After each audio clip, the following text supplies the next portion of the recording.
నిన్ననే మనం మాట్లాడుకున్నాం, సిగ్గుపడాల్సిన పరిస్థితి కూడా అని చెప్పుకున్నాం. ఒక భారతీయ యువతి అక్కడ షాపింగ్ మాల్లో అమెరికాలో షాపింగ్ చేసి దొంగతనంగా సరుకు తీసుకువెళ్ళే ప్రయత్నం చేస్తే అక్కడ వాళ్ళు పట్టుకుని పోలీసులు పిలిస్తే పోలీసులు ఎదురుగుండా 2 చేతులు పట్టుకుని ప్లీజ్ ప్లీజ్ ప్లీజ్ అంటూ దండం పెట్టేస్తున్నాను, వదిలేయండి, నేను డబ్బులు కట్టేస్తాను, మర్చిపోయాను.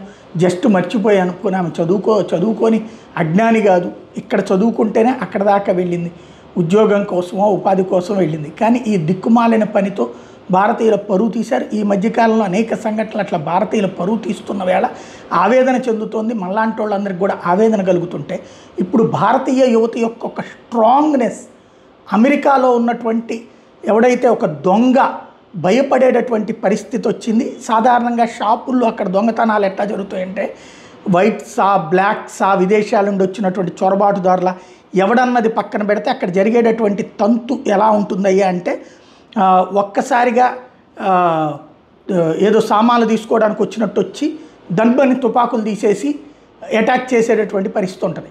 అప్పుడు భయపడడమో చచ్చిపోవడమో లేకపోతే అన్నీ వదిలేయడమో జరుగుతుంది.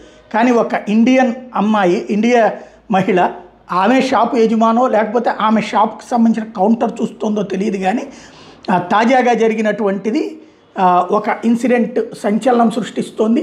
ఏంటయ్యా అంటే ఒక దొంగ ఇట్లాగా వచ్చేసేసి తుపాకీ చూపెట్టినప్పుడు ఆ మహిళ, ఆవిడ భారతీయ మహిళ, ఒక్కసారిగా అని తన్ని తుపాకీతో ఉన్నోడిని కూడా తన్నినటువంటి సంఘటన ఇప్పుడు సంచలనం సృష్టిస్తోంది. తద్వారా భారతీయ మహిళలు ఎందులో తీసిపోరు, శక్తివంతులు కూడా అన్నటువంటిది నిరూపించినట్టయింది.